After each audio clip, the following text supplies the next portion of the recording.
कल्पना easy lifestyle में आपका स्वागत है। आज हम इस वीडियो के माध्यम से ध्यानाकर्षण मॉड्यूल का पाठ्यक्रम सिलेबस सरल एवं स्पष्ट शब्दों में बताने की कोशिश करेंगे। सिलेबस का पता होना बहुत ज़रूरी है। अगर हमें पता होगा कि हमारी किताब में क्या क्या है, कौन कौन से चैप्टर हैं, तो हम उसे आसानी से समझ सकते हैं और किसी को बता भी सकते हैं।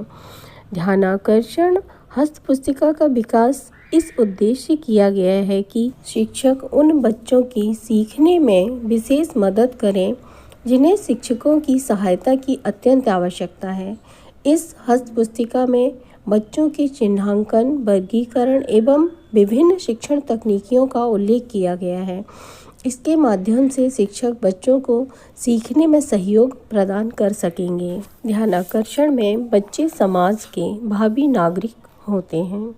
कोठारी आयोग 1964-66 में भी कहा है कि भारत के भाग्य का निर्माण हमारी कक्षाओं में होता है। हमें यह ध्यान रखना होगा कि प्रत्येक बच्चा विशेष है और सबके सीखने की अपनी गति होती है। जिसे हम तेज बच्चा कहते हैं, वह भी किसी अन्य क्षेत्र में अन्य बच्चों से पीछे हो सकता है। ठीक इसी प्रकार जिसे हम कमज़ोर बच्चा कहते हैं, वह किसी अन्य क्षेत्र खेल, तैराकी, गायन आदि में अग्रणी हो सकता है। इसलिए हमें बच्चों को तेज या कमज़ोर में विभाजित न करते हुए यह देखना होगा कि अमुक बच्चे का किसी विषय में अधिगम स्तर क्या है। शिक्षक हस्त पुस्तिकाएँ, संक्षिप्त परिचय एवं उपयोगार्थ सुझाव, ये हमें जानना बहुत ही ज़रूरी है। प्राथमिक शिक्षा को व्यक्तित्व निर्माण की आधारशिला माना गया है। इसके लिए हम सभी अपने विद्यालयों में विभिन्न क्रियाकलापों के माध्यम से सतत प्रयत्नशील रहते हैं। विद्यालयी वातावरण एवं शिक्षण अधिगम प्रक्रिया को और अधिक प्रासंगिक एवं व्यवहारिक रूप देने की दृष्टि से 3 हस्त पुस्तिकाएँ आधारशिला, ध्यानाकर्षण एवं शिक्षण संग्रह विकसित की गई हैं, जो एक दूसरे की पूरक हैं। इन हस्त पुस्तिकाओं की मुख्य विशेषताएं निम्नवत हैं। जैसे आधारशिला है, इस हस्त पुस्तिका में कक्षा 1 व 2 के बच्चों में भाषा एवं गणित की गहरी बुनियादी समझ विकसित करने के लिए जरूरी जानकारियों एवं रोचक गतिविधियों का समावेश किया गया है।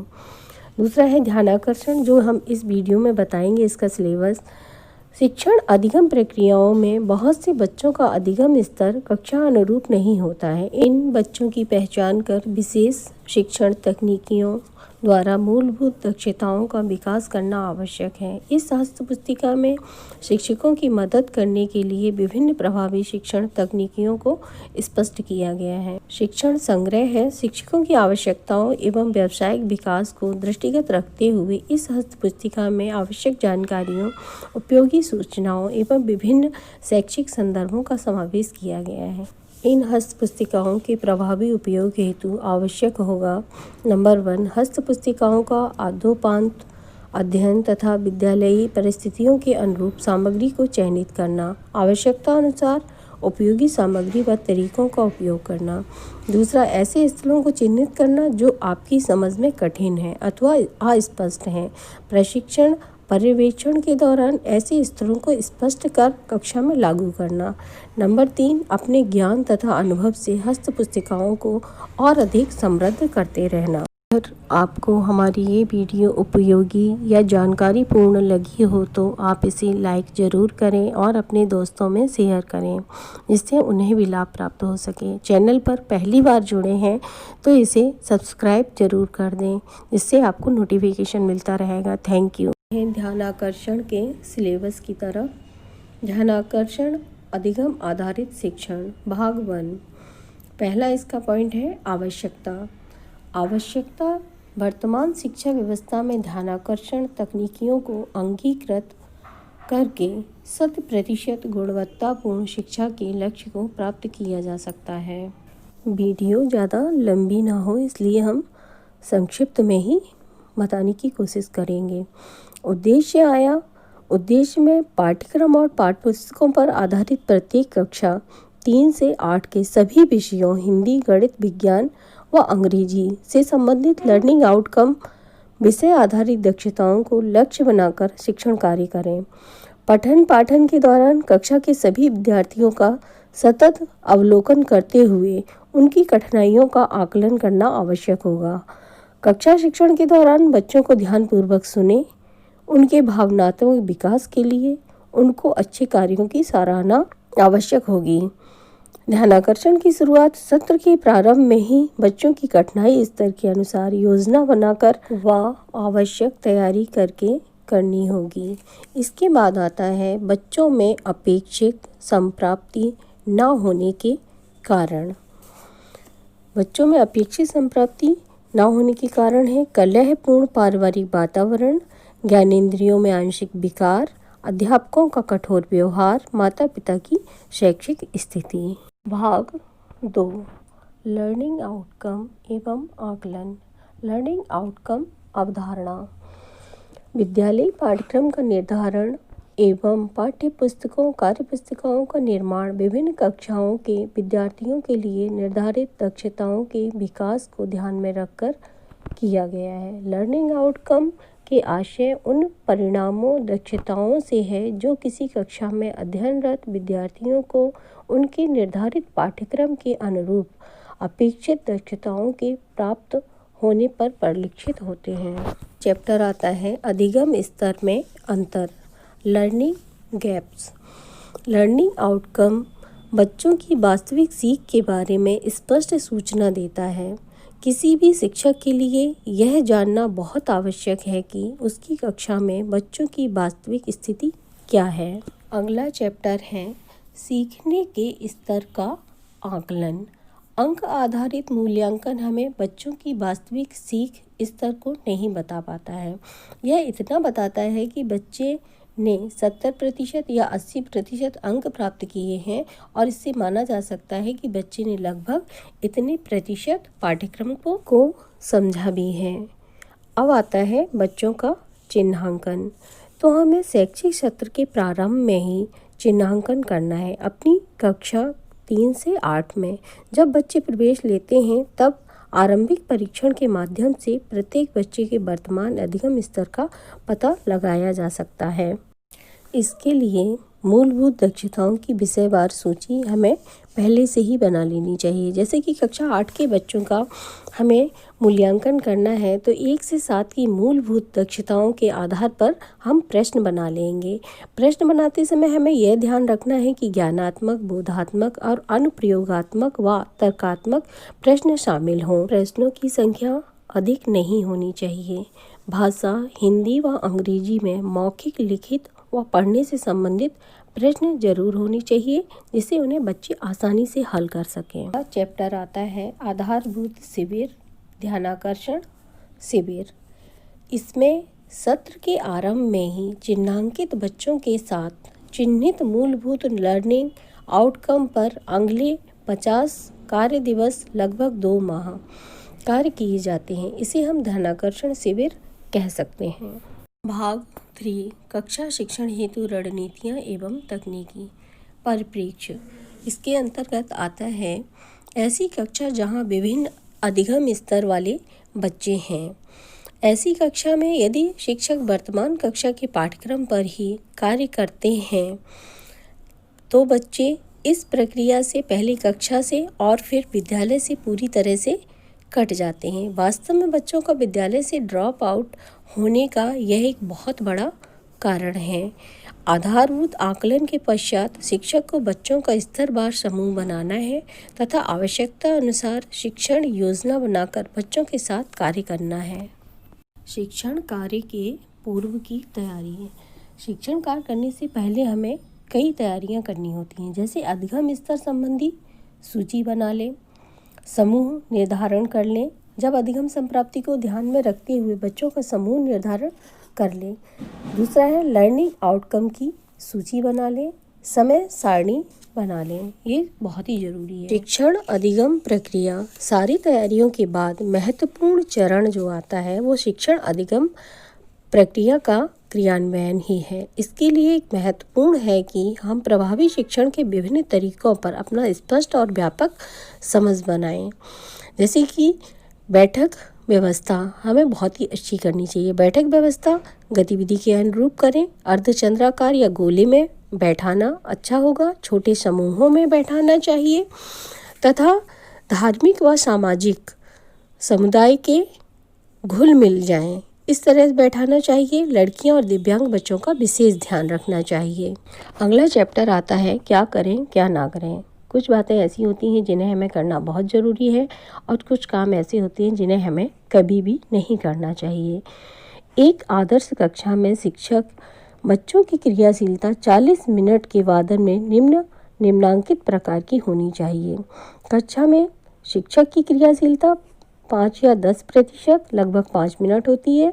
कक्षा में बच्चों की क्रियाशीलता 75 से 80% लगभग 30 मिनट होती है।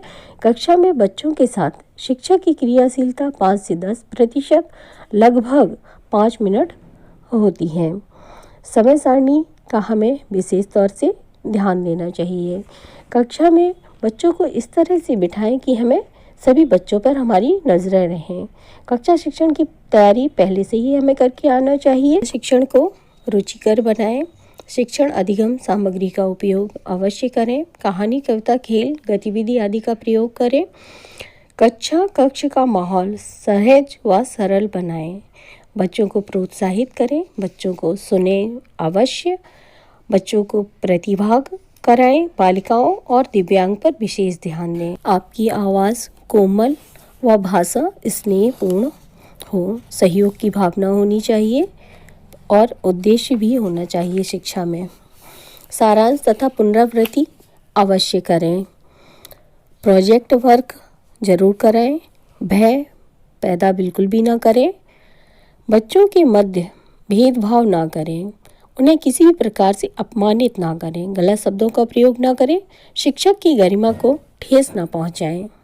अगला चैप्टर आता है कक्षा शिक्षण की प्रभावी तकनीकी। सभी शिक्षक प्रतिदिन अपनी अपनी कक्षाओं में शिक्षण कार्य करते हैं।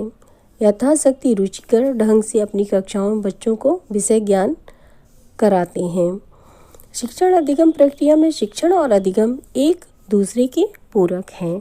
शिक्षण तकनीकियाँ संसाधन से पूर्ण कक्ष का वातावरण, कक्षा प्रबंधन, बैठक व्यवस्था, रोचक प्रस्तावना, शिक्षण अधिगम सामग्री का उपयोग, शैक्षिक गतिविधियों, नवाचारों, रोचक खेलों, रोल प्ले, कहानी आदि का उपयोग, प्रश्न पूछना, सीखने के लिए बातचीत, बच्चों के लिए कार्यपत्रक, सभी को शामिल करना, समूह कार्य, जोड़ी में कार्य, परिवेशीय संसाधनों का उपयोग, अभ्यास के अवसर देना, अर्जित ज्ञान की पुनरावृत्ति, सकारात्मक प्रतिपुष्टि देना, शैक्षिक भ्रमण, सरल से कठिन की ओर, प्रोजेक्ट कार्य।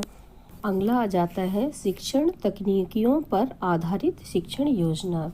जो भी ये शिक्षण तकनीकियाँ बताई गई हैं, ये 18 शिक्षण तकनीकियाँ बताई गई हैं। तो इसी के आधार पर हम अपनी योजनाएं बनाएंगे कि हमें किस प्रकार से बच्चों को पढ़ाना है, किस तकनीकी को अपनाना है। इससे बच्चे उत्साहित होकर सीखने की प्रक्रिया में शामिल होंगे। सीखने में आनंद आएगा, अवधारणाओं को समझने में आसानी होगी। बच्चे एक दूसरे की सहायता करके सीखेंगे। बच्चे परस्पर एक दूसरे से सीखेंगे। बच्चे कथनों को ध्यानपूर्वक सुनेंगे। बच्चे अनुशासित रहेंगे। बच्चों में नवीन ज्ञान प्राप्त करने की उत्सुकता भी बढ़ेगी। बच्चे पाठ में रुचि लेंगे। विषय वस्तु पर स्पष्ट समझ बनाएंगे। भाग 4 आ जाता है। उसमें पहला पॉइंट है प्रारंभिक परीक्षण प्रपत्र। प्रारंभिक परीक्षण प्रपत्र में आरंभिक आकलन आधारभूत असेसमेंट परीक्षण प्रपत्र के कुछ नमूने दिए गए हैं ध्यानाकर्षण में, उन्हें हमें देखना होगा। दूसरा अधिगम परिणाम आधारित प्रगति विवरण। अगला आता है अधिगम परिणाम आधारित प्रगति विवरण। इसमें जो है विद्यालय का नाम, विद्यार्थी का नाम और शैक्षणिक वर्ष।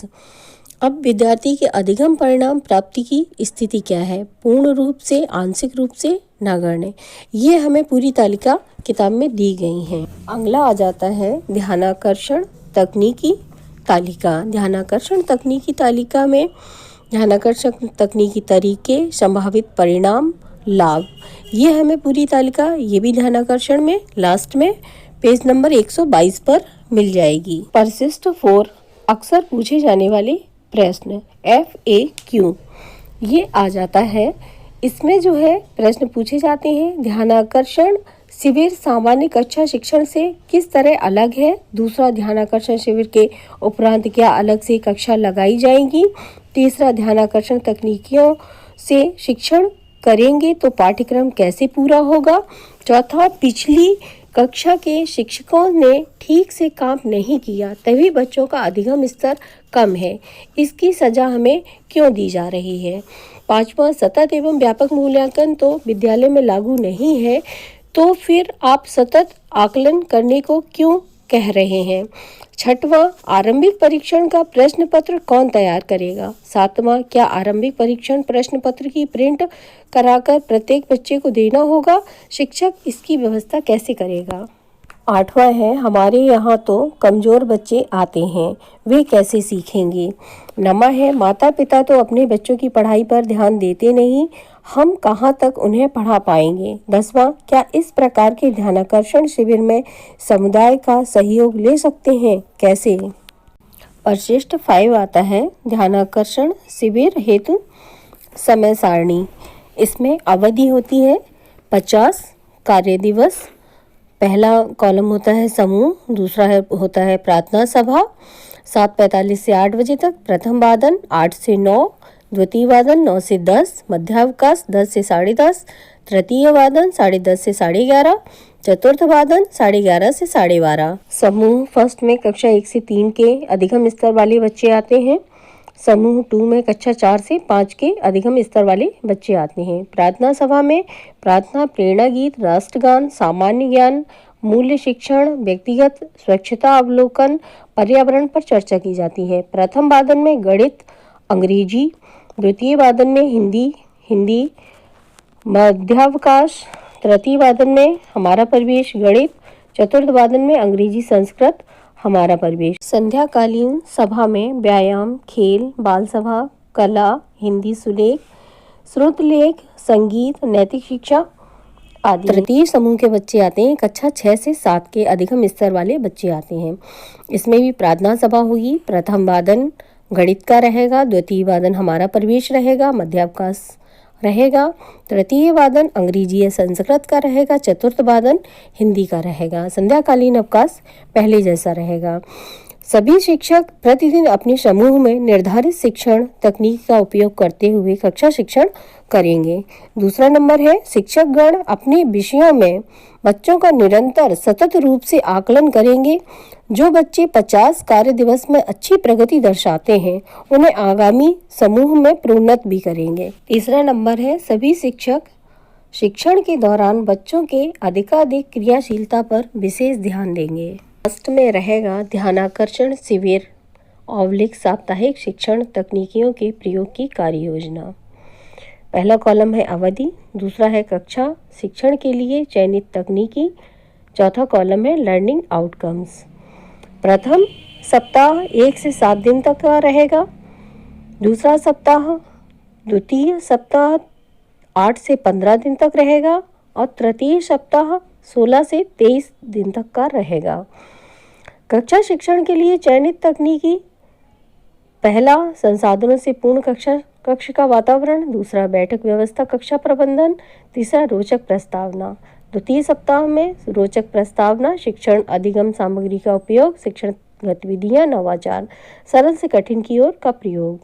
तृतीय सप्ताह में शिक्षण अधिगम सामग्री का उपयोग, शैक्षिक गतिविधियां, नवाचार, प्रश्न पूछना, प्रोजेक्ट कार्य। लर्निंग आउटकम्स रहेगा, आवश्यकता अनुसार शिक्षक स्वयं चयन करेंगे। चतुर्थ सप्ताह 24 से 31 दिन तक रहेगा, शैक्षिक गतिविधियां, नवाचार, प्रश्न पूछना, तीसरा सीखने के लिए बातचीत। पंचम सप्ताह 32 से 39 दिन का रहेगा, सीखने के लिए बातचीत, सीखने के लिए कार्यपत्रक का उपयोग, सभी को शामिल करना, शैक्षिक भ्रमण। छठवां सप्ताह रहेगा 40 से 47 दिन का, समूह कार्य, जोड़ी में कार्य, सीखने के लिए बातचीत, सकारात्मक प्रतिपुष्टि। सातवां सप्ताह रहेगा 48 से 50 दिन का, परिवेशीय संसाधनों का उपयोग, अभ्यास के अवसर देना, अर्जित ज्ञान की पुनरावृत्ति, शैक्षिक भ्रमण। प्रत्येक सप्ताह सभी शिक्षक समूह की आवश्यकताओं के आधार पर लर्निंग आउटकम्स का चयन करेंगे, उनकी वरीयता का क्रमबद्ध रूप में ध्यान रखेंगे तथा उनका पाठ्यपुस्तकों, कार्यपुस्तिका तथा अन्य सामग्री से सह संबंध अवश्य बनाए रखेंगे। दूसरा नंबर, प्रत्येक सप्ताह सभी शिक्षक अपनी कक्षा शिक्षण के लिए 3-4 शैक्षिक तकनीकियों को मुख्य फोकस में रखते हुए कार्य करेंगे। कुछ तकनीकियों जैसे बैठक व्यवस्था, रोचक प्रस्तावना, प्रश्न पूछना, TLM का उपयोग करना आदि की पुनरावृत्ति अवश्य होगी। वीडियो में ध्यानाकर्षण अधिगम आधारित शिक्षण का सिलेबस व पूरा निचोड़ हमने बताने की कोशिश की है। अगर आपको ये वीडियो उपयोगी या जानकारीपूर्ण लगी हो तो आप इसे लाइक ज़रूर करें और अपने दोस्तों में शेयर करें, जिससे उन्हें भी लाभ प्राप्त हो सके। और चैनल पर नए जुड़े हों तो इसे प्लीज़ सब्सक्राइब ज़रूर कर लें। Thank you. चारों भागों को एक साथ बताने की वजह से वीडियो लंबी हो गई है, लेकिन आपने उपयोगी समय दिया, इसके लिए बहुत बहुत धन्यवाद।